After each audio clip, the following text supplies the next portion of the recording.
Olá, tudo bem? Estou aqui gravando mais um vídeo do artigo 659 da Instrução Normativa 77 de 2015. Nós estamos falando dos princípios e deveres que devem ser seguidos pela administração pública, pelos servidores públicos, na prática da análise dos processos administrativos, dos requerimentos dos segurados, na prática diária com o público externo e o público interno.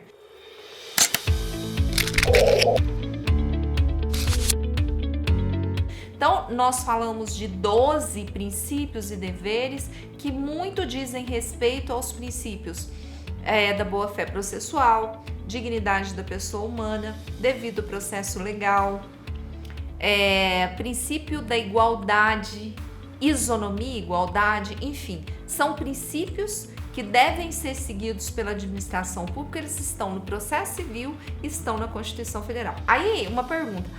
Patrícia, a reforma da Previdência tirou tudo, e agora? Leiam e analisam esses princípios. Eles valem até a data da sua revogação e posterior a ela. Sabe por quê?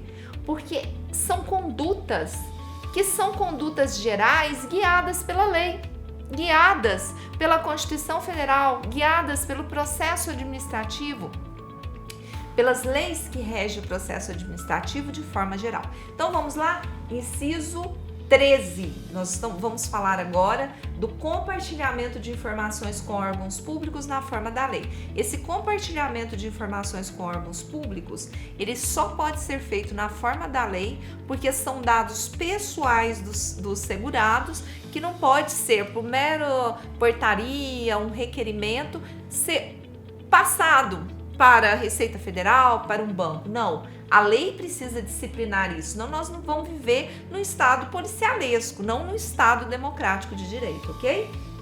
Se vocês estão curtindo dos vídeos, compartilha, dê o like, dê o joinha. Eu já falei nos outros cursos, atingiu 1000 inscrições, nós vamos disponibilizar um curso gratuito, gravado, ao vivo para vocês. E é uma surpresa, ok? Vamos no inciso 14, último videozinho que nós estamos falando dos princípios e deveres que estão lá no artigo 659 da Instrução Normativa 77. 14.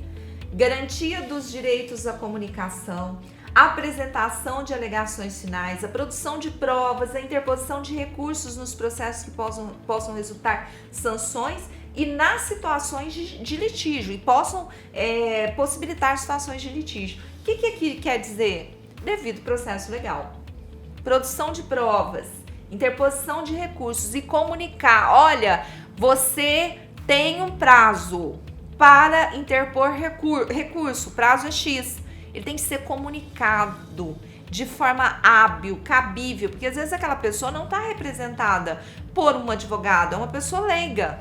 Ela não vai saber a data do prazo final para esse recurso administrativo e talvez nem saber fazer esse recurso administrativo. Portanto, essa informação tem que vir de forma clara, cabal, observando e em consonância com o devido processo legal. Patrícia, se for retirado isso por qualquer norma, devido processo legal, meus queridos, está na Constituição Federal. Por isso que a titia diz, estuda a Constituição Federal e processo civil, tá? 15. Proibição de cobrança de despesas processuais, ressalvadas despesas previstas em lei. Custas, emolumentos, chega lá uma pessoa paupérrima, ou não, ela paga imposto. Se tiver alguma taxa, alguma questão que é preciso ser paga pelo contribuinte, isso tem que estar previsto em lei, princípio da legalidade, e não pode impedir o devido processo legal. Veja bem, não pode impedir o devido processo legal. Eu tenho um recurso administrativo tributário cujo valor é 1 milhão. Eu preciso, se eu não depositar a multa, se você não depositar a multa, seu processo não pode ser recebido. Não, devido processo legal. Talvez naquela condição, e para recurso administrativo principalmente, isso não pode vir por meio de decreto, lei infraconstitucional, se a Constituição Federal não der uma diretriz. Senão você vai estar taxando, criando contribuições, criando taxas, criando impostos, criando tributos sem a lei que assim especifique, ok? Impulsão de ofício do processo administrativo sem prejuízo da atuação dos interessados. Simples. Processo entrou com o processo administrativo em 2018. E aí a pessoa foi lá, fez o requerimento, não voltou, não pediu mais nada e o processo está parado lá na mesa do servidor. Não pode. O processo não pode ficar parado porque não teve um ato da pessoa para fazer as diligências necessárias àquele processo. E também, decretos não podem determinar que os processos administrativos sejam indeferidos porque o segurado não cumpriu um ato, que muitas vezes é um ato desnecessário para a solução do conflito. Por exemplo, juntou a certidão de casamento, identidade, CPF, as contribuições.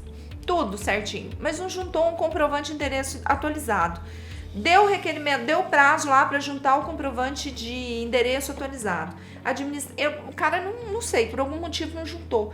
Vou indeferir porque não juntou o comprovante de endereço. Patrícia, mas isso está no decreto X. Não interessa. É desproporcional esse ato porque não era necessário o requerimento administrativo para a concessão, não era necessário o comprovante de endereço atualizado para o requerimento daquele benefício. O sujeito foi lá, presencial, fez o pedido. A única coisa que ele juntou é um requerimento mais antigo, mas ele atualizou os dados no sistema de alguma forma. Não pode negar o benefício dessa pessoa. Isso por óbvio.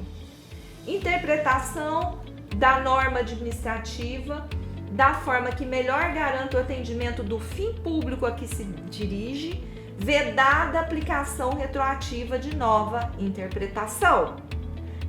Presta atenção, nós falávamos da impulsão de ofício do processo, que está lá no inciso 16, agora nós estamos falando do inciso 17.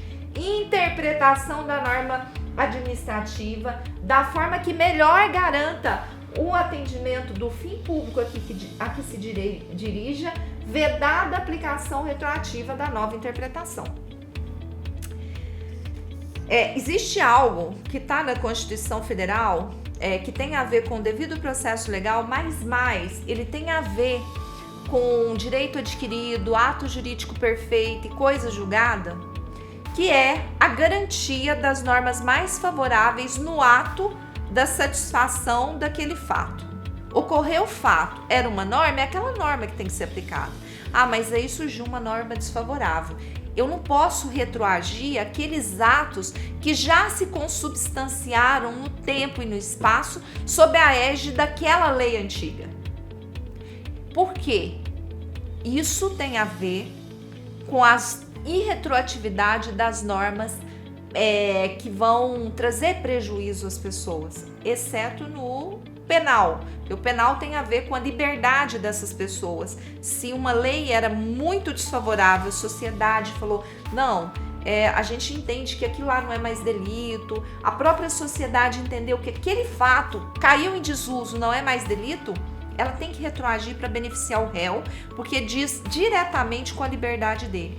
Mas no processo civil, no processo previdenciário, no processo administrativo, o que a gente tem que observar é o resguardo do direito adquirido às normas mais favoráveis àquele caso concreto. Olha, para a gente continuar produzindo os vídeos, eu vou pedir um favor para vocês. Se inscreva no canal, porque a hora que a gente tiver 1000 inscritos, mais de 1000 nós vamos ter, se Deus quiser, em pouco tempo. Mas a hora que nós tivermos 1000 inscritos, nós vamos disponibilizar um curso gratuito de um case concreto que a Turma Nacional de Uniformização julgou recentíssimo, no final de 2019, envolvendo a aposentadoria rural. Então fica atento, é um caso interessante e a hora que completar os 1000 aqui, 1000 inscritos, nós vamos disponibilizar esse curso gratuito. Dá o like, compartilha, espero vocês no próximo vídeo. Abraço!